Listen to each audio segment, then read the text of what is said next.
Καλησπέρα, Last Call Shot, επεισόδιο νούμερο 13. Ερχόμαστε για να σχολιάσουμε τη 10η αγωνιστική της Premier League, όπου το Front 3 σιγά σιγά αρχίζει και ξεχωρίζει. Arsenal, Manchester City και Liverpool. Τι πιο σύνηθες. Καλησπέρα για από μένα. Μια αγωνιστική που είχαμε σημαντικό derby. Για συγκεκριμένους είναι σημαντικό αυτό, το Tottenham Chelsea, το derby του Λονδίνου, το οποίο κατέληξε στην πλευρά του κυρίου Μαρέσκα. Έτσι, ένα μάτς που δεν διεκδικεί δάφνης ποιότητας. Παρ' όλα αυτά είδαμε μια πάρα πολύ κακή Tottenham και μια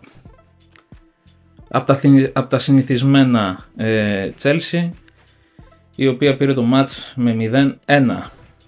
Έτσι, ξεκινάμε λοιπόν Tottenham Chelsea σε ένα παιχνίδι που ο Τόμας Φρανκ φάνηκε να φοβάται υπερβολικά τον αντίπαλό του.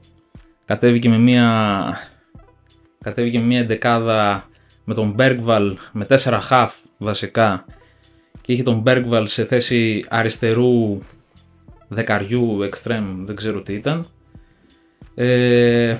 Δυστυχώς για αυτόν ο Bergwall τραυματίστηκε νωρίς. Έβαλε μέσα τον Xavi Simons, ο οποίος δεν ακούμπησε την μπάλα και βγήκε αλλαγή εν τέλει, κάπου προς το τέλος. Από την άλλη και ο Μαρέσκα δεν πήγε πίσω, κατέβηκε, δεν έχει δεκάρι, η αλήθεια είναι, λείπει ο Palmer εδώ και πάρα πολύ καιρό.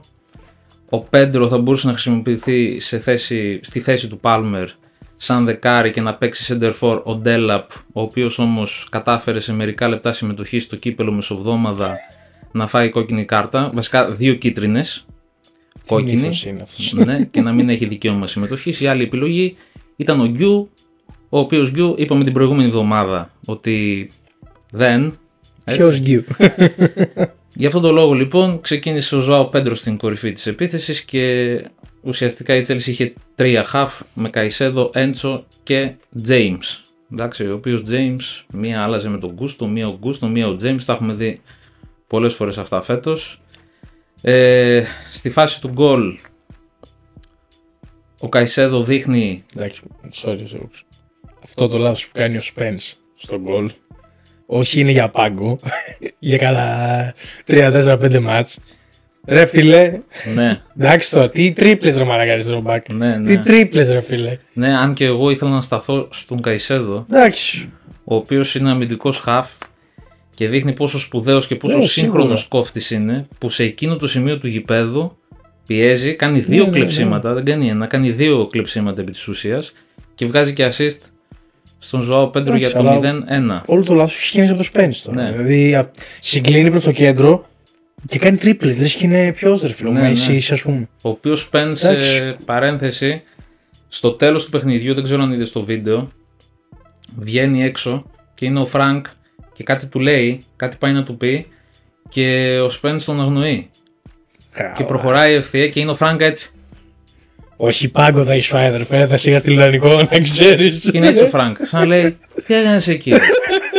Μια τέτοια κατάσταση. Τώρα δεν ξέρω, θα δούμε. Δανεικό Championship θα σιγά στείλει αδερφέ. Θα δούμε σε επόμενες αγωνιστικές μήπως φάει, όχι πάγκο, μήπως φάει εξέδρα ο Spence, αν και δεν ξέρω αν έχει άλλη.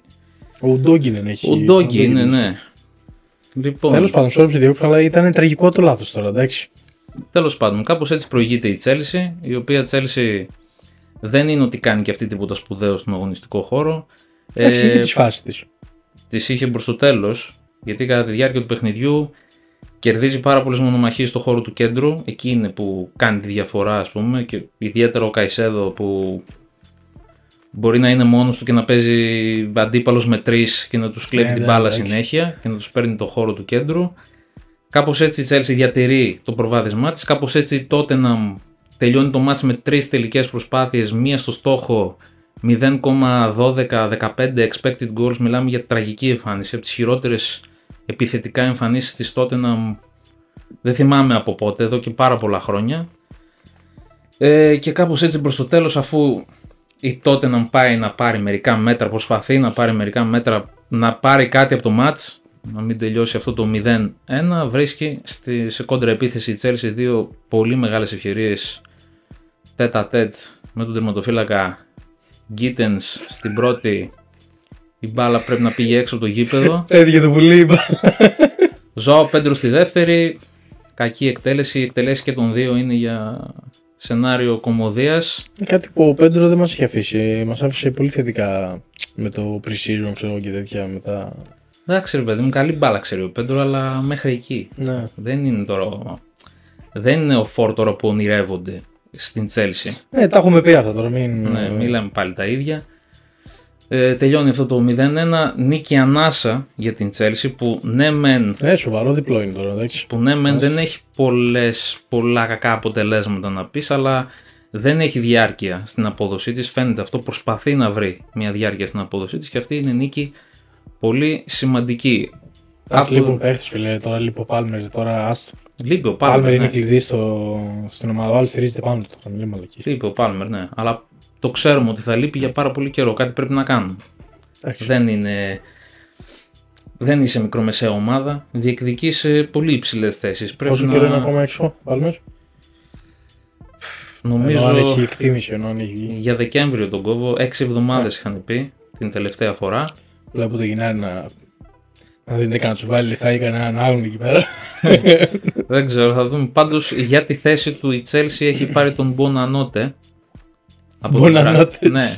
Από την Brighton, ο οποίος δεν παίζει ποτέ. Για αυτή τη θέση υποτίθεται ότι ήρθε, δεν παίζει ποτέ. Λοιπόν, να δώσω εύσημα τώρα στο Μαρέσκα, όχι, θα είμαι πάρα πολύ αυστηρός και πάλι. Η Tottenham ήταν αρκετά κακή και σε άφησε. Νομίζω είναι η χειρότερη εμφάνιση και από την Bournemouth που είχε χάσει, νομίζω. Της Tottenham. Ναι, είναι παρόμοια. Χειρότερη εμφάνιση. Είναι παρόμοια και χειρότερη. Η Tottenham ήταν πολύ κακή. Σε αφήνει επί της ουσίας να περάσεις. Μαρέσκα, θες πάρα πολύ δουλειά για να πείσεις τον κόσμο ότι διεκδικείς την τετράδα, παρόλο που βρίσκεσαι κοντά. Εντάξει, αυτά για την Chelsea και την Tottenham. Από την άλλη για τον Frank δεν μπορούμε να πούμε κάτι τώρα για τον Frank. Εντάξει, είναι η σεζόν τώρα, λίγο η πρώτη του σεζόν. Έχει αυτός πολλά προβλήματα με τραυματισμούς. Για τον Frank να τονίσω κάτι που είναι καλός προπονητής αντικειμενικά, αλλά πόσο σημαντικό ρόλο παίζει το που βρίσκεσαι και το τι απαιτήσεις υπάρχουν. Όχι ότι τότε να μην έχει τίποτα σπουδαίες απαιτήσεις, αλλά έχει διαφορά το να είσαι στην Brentford και το να είσαι στην Tottenham. Δηλαδή, σε άλλη περίπτωση, πέρσι δηλαδή, που ήταν προπονητής της Brentford, μια τέτοια ήττα θα περνούσε στα ψηλά. Εντάξει, θα πήγαινε στα αποδυτήρια, θα έλεγε δεν παίξαμε καλά, οκ, πάμε παρακάτω. Τώρα υπάρχει προβληματισμός που χάνει η Tottenham. Σίγουρα, άλλες απαιτήσεις. Είναι διαφορετικά τα στάνταρ και παίζει πολύ σημαντικό ρόλο αυτό για όλους τους προπονητές οι οποίοι ξεκινάνε από χαμηλά και πάνε ψηλά. Έτσι. Και αυτό δείχνει επίσης το πόσο δύσκολο είναι το έργο των προπονητών που αναλαμβάνουν ομάδες που πρέπει να πάνε κατευθείαν για τίτλο. Κατάλαβες, και βγαίνει ο άλλος και λέει: άμα είχα εγώ αυτό το ρόστερ, τι θα έκανα. Εντάξει, τώρα λέμε. Είναι ένας προπονητής που έχει έρθει, έχει κάνει πολλά. Έχει αφήσει, ρε φίλε, λίγο ένα όνομα. Έχει φτιάξει ένα όνομα με την Brentford. Του δίνεις χώρο. Εγώ θέλω ότι πρέπει να του δώσει χώρο. Στη φάση που είναι τότε, σε φάση λίγο rebuild. Γενικά από μέσα κιόλας. Εννοείται, δεν το συζητάμε. Απλά τονίζω τη διαφορά αυτή. Πώς παίζει ρόλο στη ψυχολογία και την νοοτροπία του προπονητή, γιατί αλλάζει όλο το σκηνικό. Κατάλαβες, δηλαδή πέρσι μια τέτοια ήττα θα ήταν μια ήττα μέσα από την οποία θα μαθαίναμε. Φέτος μπορεί να είναι μια ήττα η οποία να δημιουργήσει προβληματισμούς. Ναι, οκ. Αλλά θέλω ότι στη φάση που είναι τότε να πρέπει να του δώσει χώρο. Εννοείται. Γιατί τώρα δεν είναι και όλες οι συνθήκες ευνοϊκές στην Tottenham. Λείπουν πάρα πολλοί βασικοί παίχτες. Πάρα πολλά ονόματα που λείπουν και καιρό τώρα, έτσι. Δεν είναι ότι δεν έχουν ξεκινήσει καν τη σεζόν για αυτούς. Ναι. Κάτι Κουλουσεύσκι, κάτι Μάντισον. Ναι, αν και έχουν κάνει μεταγραφές για να τους καλύψουν αυτούς. Σίγουρα, αλλά γενικά το μπέρδεμα στο κεφάλι του πιστεύω υπάρχει. Πώς θα διαχειριστεί, είτε θα τους διώξει, είτε θα τους βάλει στο παιχνίδι του, όλα αυτά. Αυτό πάντως σε γενικές γραμμές μέχρι στιγμής τα έχει πάει αρκετά καλά. Ναι, σίγουρα. Ειδικά σε σχέση με πέρσι. και θα του έδινα χρόνο, εννοείται. Πρέπει, γιατί αλλάζει και από μέσα, όπως έχεις πει και εσύ. Ναι. Αλλάζουν και από μέσα τα πράγματα στη διοίκηση, οπότε. Ναι, αυτό δεν το ξέρουμε ακριβώς. Πρέπει να το δούμε στην πορεία τι θα αλλάξει από μέσα. Ελπίζουμε ότι μπορεί να αλλάξει κάτι από μέσα. Ωραία. Αυτά και με το Λονδίνο. Αυτά. Πάμε. Λοιπόν, next.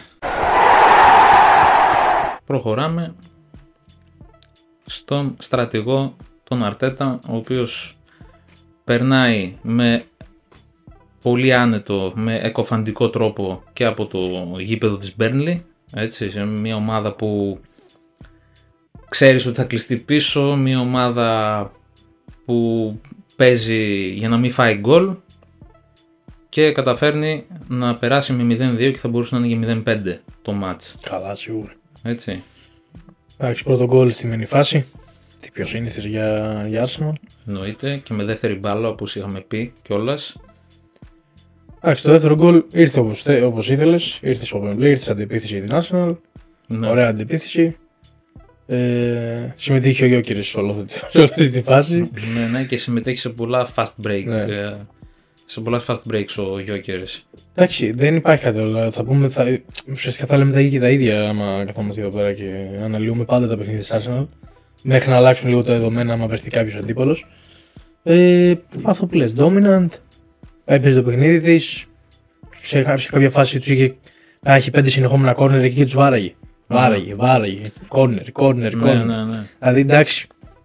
Προηγήθηκε βέβαια με στη μπάλα, αλλά σε αυτό το παιχνίδι είχε πολύ καλή δημιουργία και σε open play. Η Arsenal, γιατί δεν είναι μόνο τον γκολ που βάζει, έχει κάνει άλλες 3-4 φάσεις καλές με Τροσάρντ, με Σακά, σε open play καταστάσεις.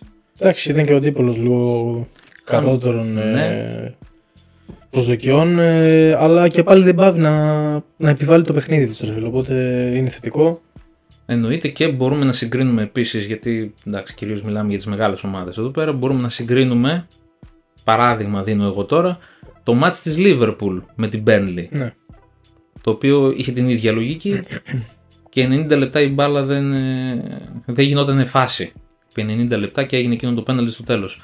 Σε αυτό το μάτς που η Burnley παίζει και εντός έδρας, βλέπουμε πόσο διαφορετικά και πόσο καλύτερα το αντιμετωπίζει η Arsenal από όλες τις απόψεις. Έτσι. Όχι, αν δεν συμφωνώ full. Εντάξει. Αυτό. Πάρα πολύ δυνατή η Arsenal. Βγάζει υπερβολική υγεία. Έχει αριθμούς πλέον. Έχει παίχτες να χρησιμοποιήσει. Έχει ρυθμό.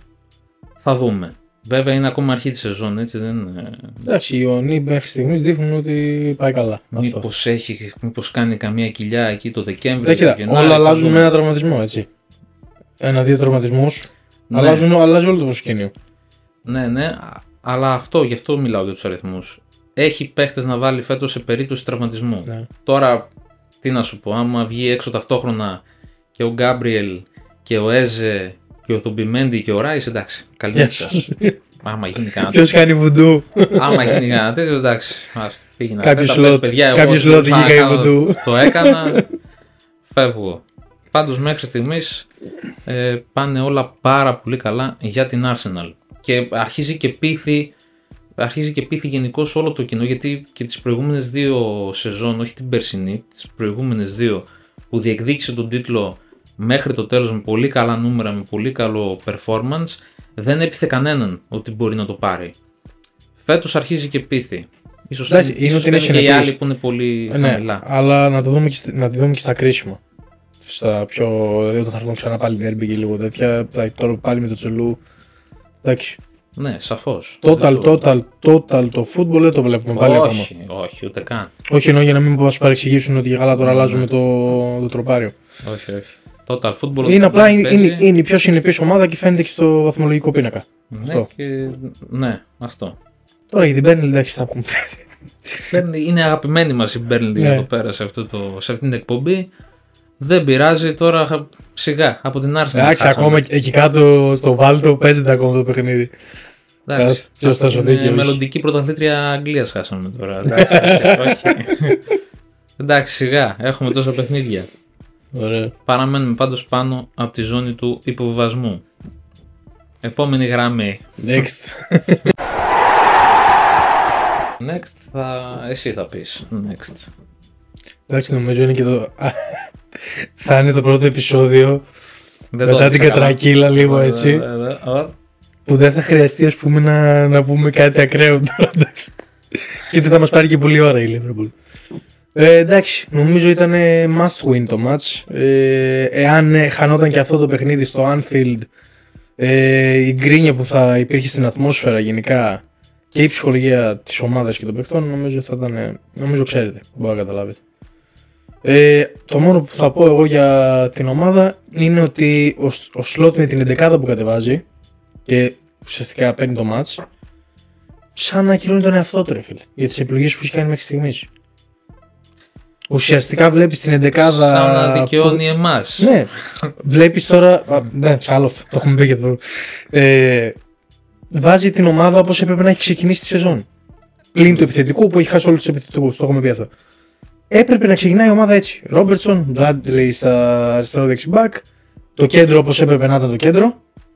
Μακάλιστερ όπως λέει Γκράβενμπεχ και η επίθεση έτσι. Στο προηγούμενο επεισόδιο είπαμε ότι θα έπρεπε ο Slot, εντάξει βέβαια εμείς το λέμε εκ του αποτελέσματος μέχρι στιγμής, έτσι, ναι. Να μην το παίζουμε και προφήτες. Είχαμε πει ότι θα ήταν καλύτερο να είχε ξεκινήσει με την περσινή ομάδα πάνω κάτω και να πήγαινε σταδιακά. Χτες έβαλε επί της ουσίας τους περσινούς. Έτσι, αυτό είναι το ένα. Το δεύτερο είναι ότι επίσης, νομίζω στο προηγούμενο επεισόδιο, σαν συμβουλή το είχα πει νομίζω, είναι ότι ο Slot πρέπει να επιστρατεύσει τη λογική, που η λογική σημαίνει αυτό που λέμε τώρα, και τις παλιοσυρές. Ναι.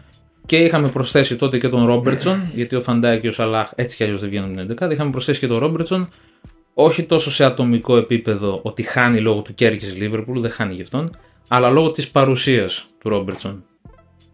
Φάνηκε, φίλε, φουλ. Ήταν βασικός. Από την άμυνα. Εντάξει, η επιθετική δημιουργία δεν άλλαξε τρελά. Είχε τις φάσεις της Liverpool προφανώς, αλλά το σημαντικό είναι ότι κράτησε το clean sheet μετά από 10 αγώνες που δέχεται συνέχεια γκολ.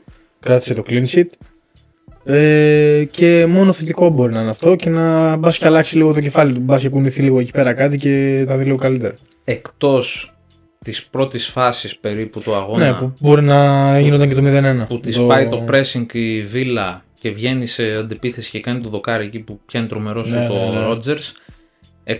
Εκτός από εκεί και έπειτα, ας πούμε, η Liverpool βγάζει μια ασφάλεια στον αγωνιστικό χώρο, πρεσάρει έτσι πιστικά, πώς να το πω, κερδίζει πολλές μπάλες έξω την περιοχή της Βίλα και δημιουργεί πολλές καταστάσεις από κλεψίματα. Είναι η κυκλοφορία, φίλε, άμα δεις την κυκλοφορία και τη χημεία που δείχνει ότι έχει το κέντρο. Ναι. Ο Μακάλιστερ με τον Γκράμμπερ και με τον Σομποσλάι βρίσκονται με τα κλειστά τα μάτια τώρα. Αυτό δηλαδή, πώς μπορείς και το χαλάς, ρε φίλε, ενώ ξέρεις, το βλέπεις και καλύτερα, το βλέπεις κάθε μέρα στην προπόνηση. Ναι, παίρνω δηλαδή, μεταγραφές. Ναι, εντάξει, τι να πούμε. Ελπίζω να βάλει μυαλό, επιστροφή στις νίκες. Σε μια αρκετά σοβαρή εμφάνιση, έτσι. Σοβαρή εμφάνιση και με έναν αντίπαλο ο οποίος έχει ξεκινήσει πολύ άσχημα και είχε 4 σερί νίκες. Ναι, πήγαινε πάρα πολύ καλά. Ναι, ήταν φόβητρο σε ένα σημείο γιατί είναι σε τρομερή φόρμα. Δείχνει να είναι σε τρομερή φόρμα. Ναι. Και στα χάλια που ήταν η Liverpool μέχρι στιγμής θα μπορούσε να τη χτυπήσει πολύ άνετα σε θέμα ψυχολογίας και όλα αυτά, έτσι. Ωραία, εντάξει. Αλλά αυτό εμένα με εντυπωσίασε το γεγονός ότι πίεζε με ασφάλεια, έκλεβε μπάλες, δεν φοβότανε, δεν έτρωγε αντιπιθέσεις πολλές. Δηλαδή ήταν μια σοβαρή εμφάνιση. 1-2-0, ας πούμε, που έρχεται δίκαια στο τέλος. Πρώτη φορά που το λέμε μέχρι στιγμής. Ναι, φαίνεται να έρχεται δίκαια. Λοιπόν, fun fact, 250 γκολ Μοχάμετ Σαλάχ. Εντάξει. Θα το περιμέναμε από άλλες συνθήκες, ας πούμε, οι φίλοι της Liverpool. Ότι θα ήμασταν και σε καλύτερο δρόμο και αυτά. Αλλά δεν πάβει να είναι ένα fact τώρα για το πρωτάθλημα. Η οποία Liverpool έχει αποκλειστεί και μεσοβδόμαδα από την Πάλας με...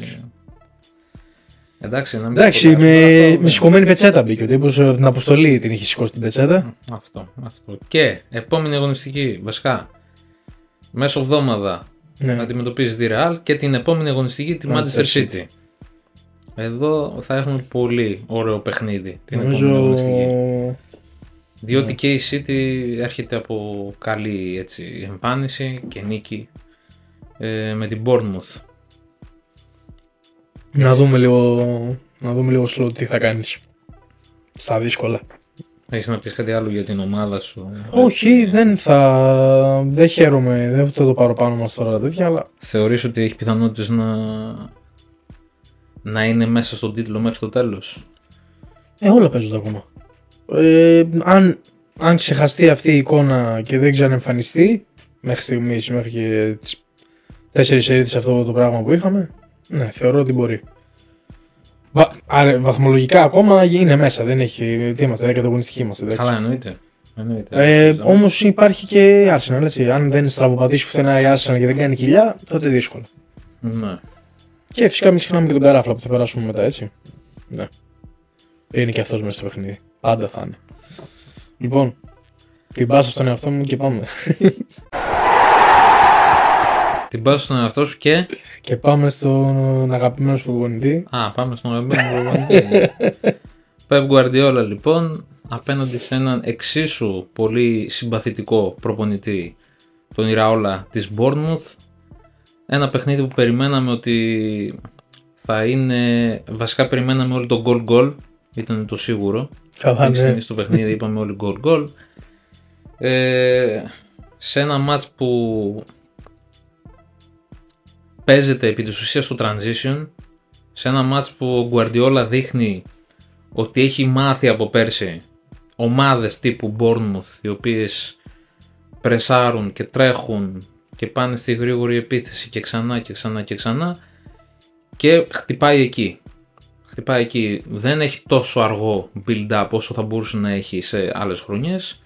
Με γρήγορες πάσες σπάει το pressing της Bournemouth και βρίσκει χώρο ο Haaland και τρέχει στο πέλαγος. Έτσι που άμα το είδαμε 3-4 φορές μόνο στο πρώτο ημίχρονο. Το οποίο γίνεται, ναι, 4 φορές στο πρώτο ημίχρονο, 3 σίγουρα θυμάμαι εγώ, οι 2 είναι στα δίχτυα, την άλλη το χάνει και άλλη μία φορά δεν είναι ο Haaland, είναι ο Ράιλι που βγαίνει στο χώρο και σπάει την μπάλα στο Μπερνάρντο και σώζεται τον γκολ τελευταία στιγμή. Σε ένα παιχνίδι που πηγαίνει κάπως έτσι, πάνω κάτω, δεν είναι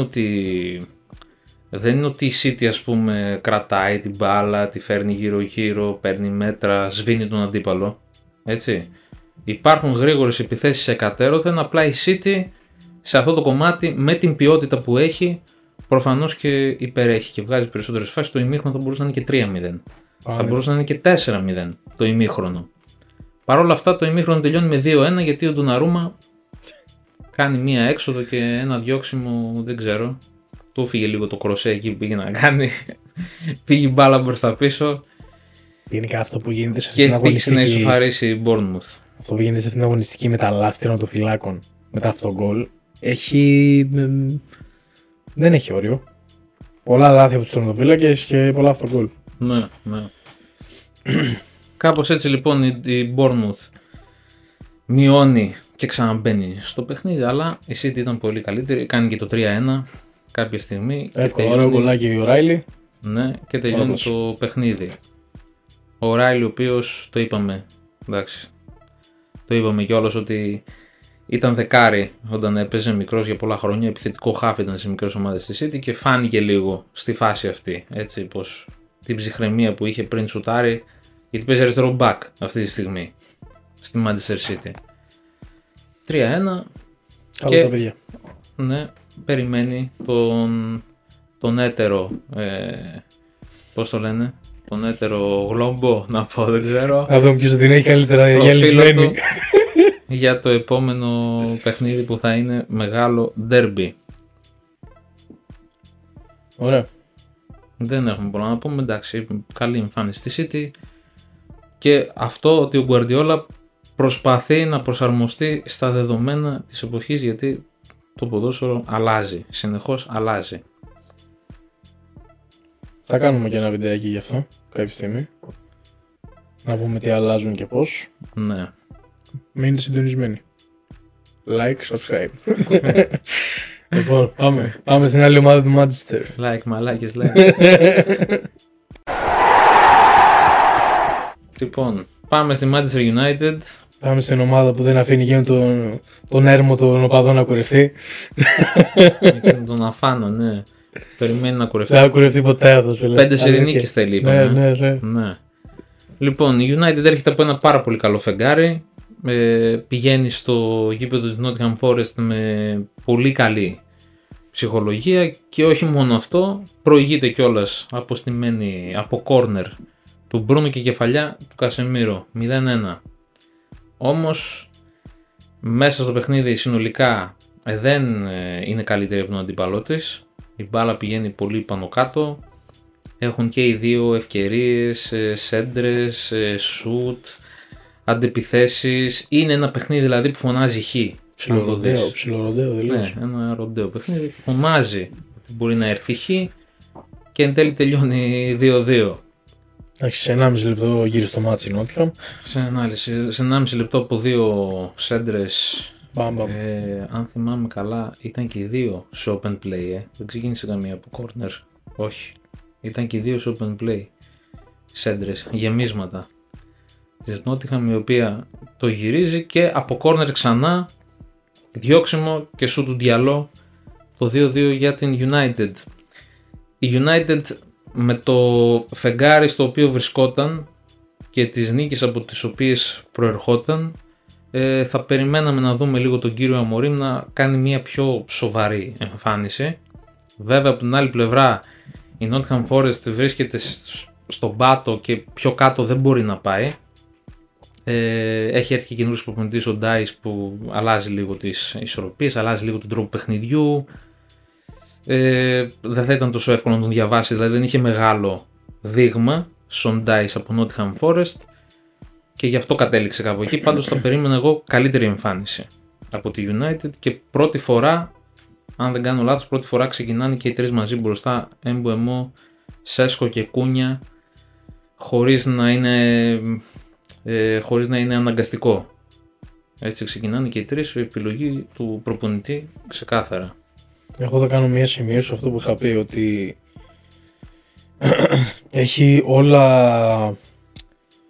έχει μεγάλη ευκαιρία αυτή τη στιγμή η United και ο Αμορίμ να μπορεί να ξανακαθιερωθεί λίγο στο Big Six και να φτάσει ξανά στις πρώτες θέσεις και να είναι εκεί σταθερά, σε μια χρονιά στην οποία δεν έχει ευρωπαϊκές υποχρεώσεις. Από το κύπελλο τώρα τη διακοπή ήταν εκτός, άρα δεν υπάρχει έξτρα κούραση. Δηλαδή αυτό το πράγμα... Αυτό θα παίξει ρόλο στην πορεία, πιστεύω. Θα παίξει ρόλο, σίγουρα. Μπορεί να δικαιωθεί αυτό, να του βγει αυτό μετά. Αλλά αυτή τη στιγμή τώρα είναι αδικαιολόγητο τώρα αυτό. Δηλαδή δεν ξέρω πού το χάνει. Δεν ξέρω. Συνεχίζει να είναι ακόμα στο ψάξιμο. Και την άλλη φορά, εντάξει, γιατί εμείς το είπαμε και στο προηγούμενο επεισόδιο, θυμάστε που λέγαμε. Καθίστε λίγο. Ναι. Γιατί ονειρευόντουσαν όλοι πρωταθλήματα. Ναι, είχαν πολλά πανηγύρια. Κάτι και στα δικά μας τα σχόλια γιατί γράφουν κάτι τελούλο εκεί πέρα. Ναι. Και το είχαμε πει εμείς. Αράξτε λίγο. Δεν είναι. Οι ίδιοι είστε ακόμα. Θέλει περισσότερο χρόνο. Να σας δούμε. 2-2. Το match είναι derby με την Nottingham Forest. Τώρα μην μας πείτε το αντίθετο. Και εμείς εδώ τα λέμε όλα, έτσι, και με την Chelsea ήταν derby το match, άλλο που έλεξε 0-3. Εντάξει. Εμένα με προβληματίζει επιθετικά. Είναι αρκετά καλή, ενώ βγάζει φάσεις. Και έχει ποιοτικούς παίχτες, δεν είναι ότι έχει έλλειψη σε αυτό. Αμυντικά λίγο, εκεί μέσω αμυντικά λίγο. Εντάξει, το χάνει. Τώρα το ποιος ευθύνεται ακριβώς γι' αυτό δεν ξέρω, αλλά το βασικότερο πρόβλημα από όλα της United είναι ότι δεν μπορεί να διατηρήσει ένα συγκεκριμένο ρυθμό σε ένα παιχνίδι, δεν μπορεί να ελέγξει το παιχνίδι, δεν μπορεί να είναι αυτή που θα ορίσει το tempo.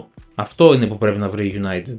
Έτσι, τώρα μπορεί να φταίνε κάποιοι παίχτες που δεν μπορεί να το κάνει. Μπορεί να φταίει η τακτική του Αμόριμ, μπορεί ο Αμόριμ να θέλει και άλλο χρόνο. Μπορεί να θέλουν και άλλη χημεία οι παίχτες του. Αυτό λέω, πόσο άλλο χρόνο από τη στιγμή, ρε φίλε, που δεν έχεις υποχρέωση τον οποίο θα σου κόψουν, ας πούμε, όλο αυτό το σχεδιασμό. Έχεις μόνο το πρωτάθλημα. Ναι. Και το FA αργεί ακόμα να ξεκινήσει τη διάρκεια.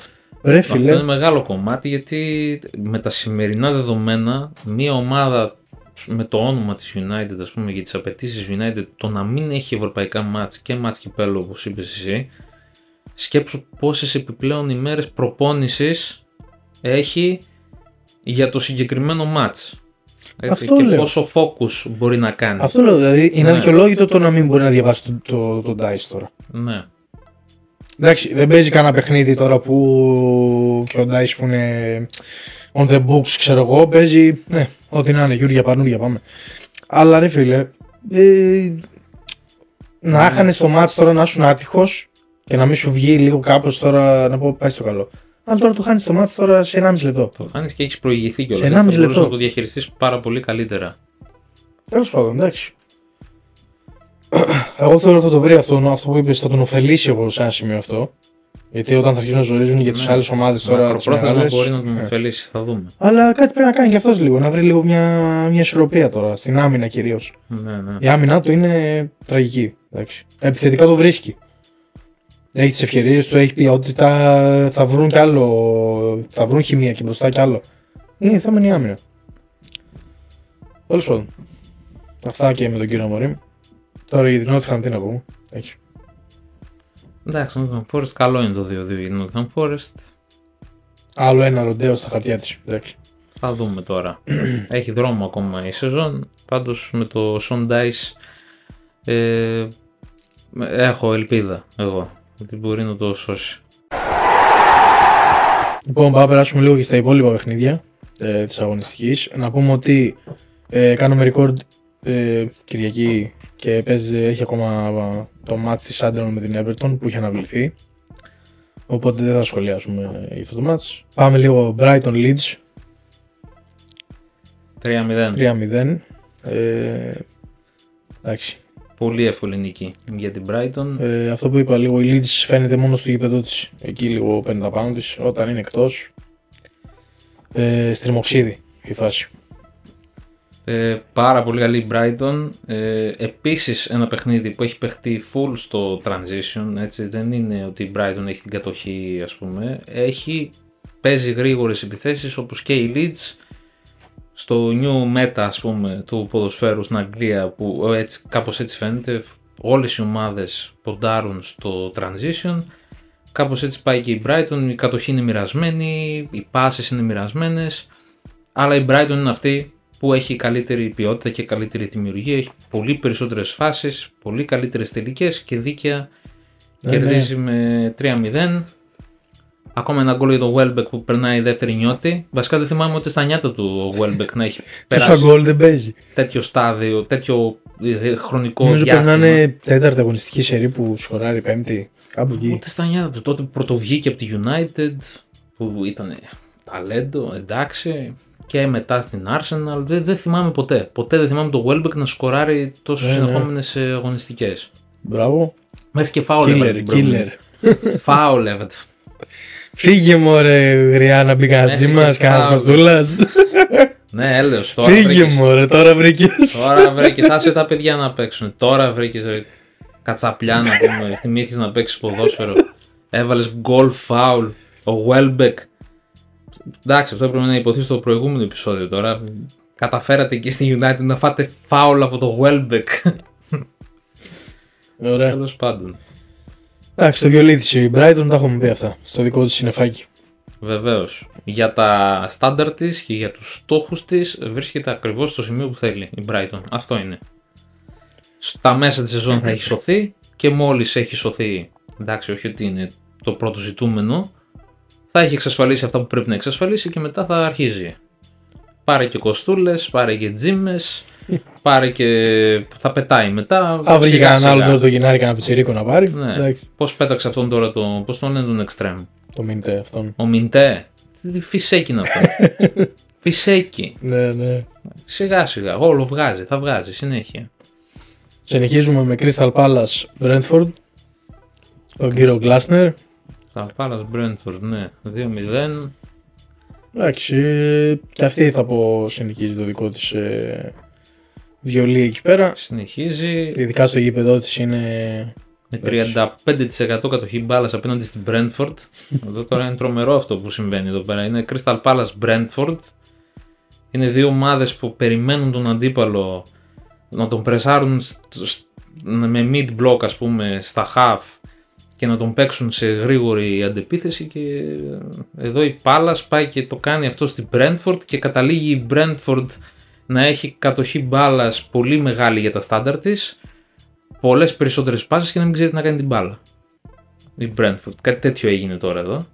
Έτσι. Βάζει μια γκολάρα ο Ματετά, δεν μπαίνει συνέχεια τώρα αυτό το γκολ. Κεφαλιά χωρίς άλμα, έτσι. Απλά τη γυρίζει. Νομίζω δεν κάνει άλμα. Κάνει. Νομίζω, ναι, αλλά είναι ήδη στον αέρα. Δηλαδή τη βρίσκει λίγο, κατάλαβες. Δεν παίρνει όθηση από το άλμα. Και το δεύτερο γκολ αλλά είναι από πλάγιο και ένα μπουμπούλα εκεί πέρα. Από πλάγιο δεν ήταν. Ναι. Από πλάγιο και ένα μπουμπούλα. Την πλήρωσε με το. Ναι, που τα έχει κάνει και η Brentford αυτά. Ναι. Για όλους υπάρχει το counter. Και λάθος αμυντικού αυτό γκολ, νομίζω είναι και αυτό. Για όλους υπάρχει, δηλαδή ακόμα και η Brentford βρήκε κάποιον που να παίξει αντίστοιχα, ας πούμε. Βασικά αυτή είναι η επιτυχία της Πάλας σε αυτό το match. Δεν είναι τόσο τρομερή η εμφάνισή της. Είναι αυτό ότι αναγκάζει την Brentford να κάνει κάτι στο οποίο δεν είναι καλή. Είναι στημένη να κάνει κάτι άλλο η Brentford στα παιχνίδια της συνήθως. Και η Πάλας την αναγκάζει να κάνει κάτι που δεν μπορεί, της δίνει την μπάλα και δεν ξέρει τι να κάνει την μπάλα. Λοιπόν, και κάπως έτσι κερδίζει 2-0 χωρίς να έχει ιδιαίτερη υπεροχή στο παιχνίδι, έτσι.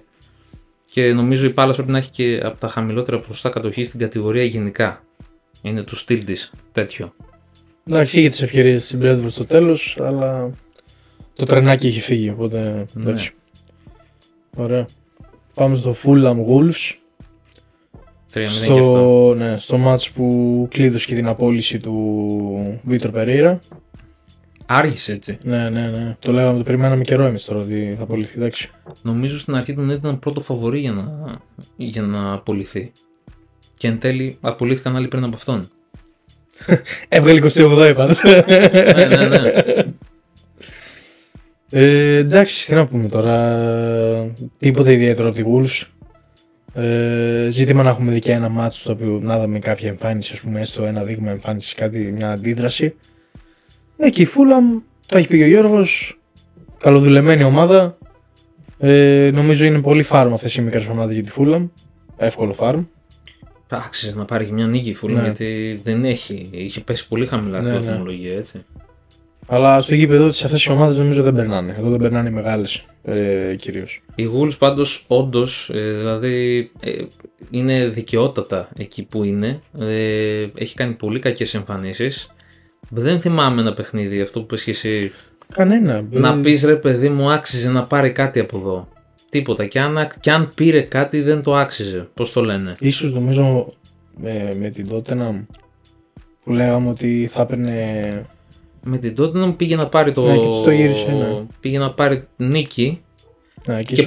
Και πάλι στο παιχνίδι αυτό, γι' αυτό το λέω, η Tottenham ήταν πολύ καλύτερη. Και από ένα στημένο με μια κόντρα έχει προηγηθεί η Wolves, δηλαδή ακόμα και εκεί που της το έδωσε η τύχη δεν το πήρε.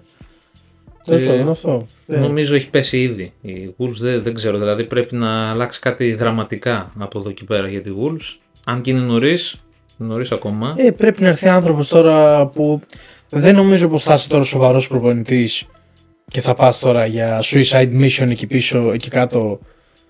Με τι, και τις καλύτερες μεταγραφές να σου εγγυηθούν, ξέρω εγώ, δεν πρόκειται. Και ο Sean Dyche έχει πάει στη Nottingham. Εντάξει. Και δεν υπάρχει και Big Sam Allardyce, δεν ξέρω, δεν νομίζω. Πότε προπόνησε τελευταία φορά, δεν ξέρω. Οπότε θα δούμε. Πάμε στο West Ham Newcastle. Νίκη West Ham. Νίκη West Ham, στην οποία τώρα λες τώρα πώς ήρθε αυτή η νίκη. Προηγήθηκε η Newcastle με φοβερό γκολ του Murphy, ωραίος διαγωνία. Και μετά το χάος. Τρώει ένα γκολ στην κλειστή του γωνία ο Pope από τον Πακετά, που είναι, θεωρώ, η επαγγελματία τερματοφύλακα να τρως τέτοιο σούτ από μακριά στην κλειστή σου γωνία κάτω είναι απαγορευτικό. Εντάξει, μπορεί να μην έχει τόσο οπτικό πεδίο, αλλά εντάξει, είσαι 2 μέτρα άνθρωπος. Αλλά στην αντίπερα όχθη, Πακετά, άλλο ένα σούτ, πάλι το έχει βάλει και με την Chelsea ένα τέτοιο, ένα αριστερό. Ναι. Πακετά, ο οποίος είχε φτάσει μία ανάσα από τη Manchester City κάπου πέρσι, πρόπερσι, και τελικά κάτι είχε προβλήματα με το τζόγο. Είχε κάτι κατηγορίες για παράνομο στοιχηματισμό, κάτι τέτοια είχε ο Πακετά, ο οποίος είναι ταλαντούχος παίκτης γενικά και έχει ξεμείνει εκεί στη West Ham. Νομίζω δεύτερο γκολ, αυτογκολ. Αυτογκολ, το αυτογκολ που Πάνω βγάλει μια σέντρα εκεί ο Μπισάκα και γύρισμα χαμηλό. Ναι. Και το τρίτο πάλι λάθος του Pope, είναι κάπου λάθος απομάκρυνση εκεί πέρα στην περιοχή. Τελείωσε το match, εντάξει, τυπικά. Θα κέρδιζε η West Ham, δεν γίναγε το match. Για κάποιο λόγο η Newcastle ήταν εκτός τόπου και χρόνου στο δεύτερο ημίχρονο. Το θέλει ο Θεός να πάρει μια νίκη και η West Ham μετά από τόσα σερί κακά αποτελέσματα. Ο Spirit εκεί cooking. Και ο Spirit. Ειρωνικά, αλλά ναι, και ο Νούνο Espírito γενικά την έχει την τύχη σαν προπονητής. Έτσι είναι. Δηλαδή, μην θυμηθούμε τώρα τι έκανε πέρσι με την Nottingham Forest. Εντάξει. Μην θυμηθούμε γιατί πρέπει να κάνουμε ολόκληρο βίντεο να αναλύσουμε πώς έπαιξε πέρσι η Nottingham Forest και πώς βρέθηκε στη θέση που βρέθηκε. Και όχι μόνο αυτό, στο τέλος φωνάζανε και όλες ήθελαν παραπάνω. Έτσι. Τον βρίζανε μετά επειδή χάσανε το Champions League. Για το Θεό. Εντάξει. Το έχει ο Espírito, το έχει. Μπορεί να σωθεί. Αυτά με τα ματσάκια. Έχουμε πει ότι είναι αύριο παίζεται το Sunderland Everton. Να το δώσω. Δώσ' το. Άρα. Δώσ' το. Last call. Λοιπόν, φτάσαμε στη 10η αγωνιστική. Οδεύουμε για το 1/3 σχεδόν του πρωταθλήματος. Μέχρι στιγμής θεωρώ ότι αυτά που περιμέναμε είμαστε αρκετά κοντά. Όχι μόνο εμείς και εσείς πιστεύω. Η πρώτη τριάδα σιγά σιγά θα ξεχωρίσει. Αυτοί είναι που θα πάνε για τον τίτλο. Από εκεί και έπειτα είναι οι διαφορές στους βαθμούς. Αυτό πρέπει να δούμε. Πόσο μεγάλη διαφορά θα πάρει η Arsenal, αν θα πάρει, αν θα πάνε όλοι στον πόντο, αν θα πάνε και οι τρεις. Δεν ξέρω. Ναι, θα δούμε, εντάξει. Πάντως με τα τωρινά δεδομένα, έτσι, με βάση τις εμφανίσεις μέχρι στιγμής, αν έπρεπε να κάνεις μια πρόβλεψη για το τι θα γίνει στο τέλος, θα έλεγες Arsenal, Manchester City λίγο πιο πίσω, Liverpool τρίτη θέση. Αυτό φαίνεται μέχρι στιγμής. Δικαιωματικά θεωρώ. Δεν νομίζω πως υπάρχει κάτι παράλογο όπως ήταν η Liverpool για τις πρώτες αγωνιστικές εκεί πάνω χωρίς λόγο. Με πολύ τύχη. Αυτό που λες ξεκαθαρίζει το τοπίο. Αυτό που είπες και εσύ να μην χαθεί λίγο το νόημα από νωρίς του πρωταθλήματος, να υπάρχει λίγο content. Ελπίζω όχι. Όπως δείχνουν τα πράγματα θα γίνει αυτό που λες, θα χαθεί γρήγορα το νόημα. Ελπίζω, αρχίζω τώρα και ελπίζω σε αναγέννηση της Liverpool, βελτίωση βασικά της Liverpool, έτσι, ενώ πριν δεν το ήλπιζα, αλλά έβλεπα τις εμφανίσεις και έλεγα κάπου θα γίνει, αφού τα λέμε, κάπου θα γίνει, δεν παίζεται καλά. Και από την άλλη ελπίζω να μην έρθει κάποιο σημείο που μπορεί να καταρρεύσει η Manchester City, γιατί παίζει πάρα πολύ καλά, έχει πολύ καλά νούμερα δημιουργία σε open play, αλλά δεν έχει αυτό το mentality που σου δείχνει ότι δεν θα χάσει πολύ δύσκολα μάτς. Δηλαδή στην πρώτη τραβή, ας πούμε, μπορεί να χάσει παιχνίδι. Αυτό μου δείχνει η City. Δεν ξέρω και μήπως στο τέλος αυτά που έλεγες εσύ στην αρχή στα πρώτα επεισόδια, ότι ο Pep Guardiola δεν έχει το ίδιο κίνητρο, μήπως δεν έχει η ομάδα του το ανάλογο κίνητρο. Μήπως το περνάει αυτό στην ομάδα του, μήπως δεν έχει κάτι να κατάλαβες. Δεν ξέρω, θα δούμε. Ναι, αυτό. Δεν ξέρω, δεν δέχεται πολύ εύκολα φάσεις και από πολύ μικρές ομάδες. Φαίνεται ότι στην κακή του μέρα μπορεί να χάσει πολύ εύκολα το μάτς. Ναι. Ενώ π.χ. η Arsenal σε μια κακή της μέρα ξέρεις ότι αυτή τη στιγμή όπως είναι πολύ δύσκολο θα χάσει. Πολύ δύσκολο θα χάσει. Καλά, Liverpool τώρα το συζητάω. Άστο. Ναι. Η Liverpool θα την ψάχνουμε για πολύ καιρό ακόμα. Θα δούμε. Τέλος πάντων. Αυτά από εμάς. Ανανεώνουμε το ραντεβού για την επόμενη εβδομάδα. Δεν είχε πολύ content αυτή η αγωνιστική, η αλήθεια είναι. Έτσι, κύλησαν ψιλοομαλά τα πράγματα. Αυτά. Ευχαριστούμε που ήσασταν και πάλι μαζί μας. Ευχαριστούμε για τη στήριξη, ευχαριστούμε για τα share, τα like, τα comments. Συνεχίστε να κάνετε και like και subscribe και share και οτιδήποτε. Ψάξτε μας κάτω, ελάτε στην παρέα μας και στο TikTok και στο Instagram. Έρχονται πολλά πραγματάκια. Μείνετε συντονισμένοι. Λοιπόν, ευχαριστούμε που ήσασταν μαζί μας. Ήμουν ο Γιώργος. Και εγώ ο Μάριος. Θα τα πούμε την επόμενη φορά. Μέχρι τότε. Άντε, γεια.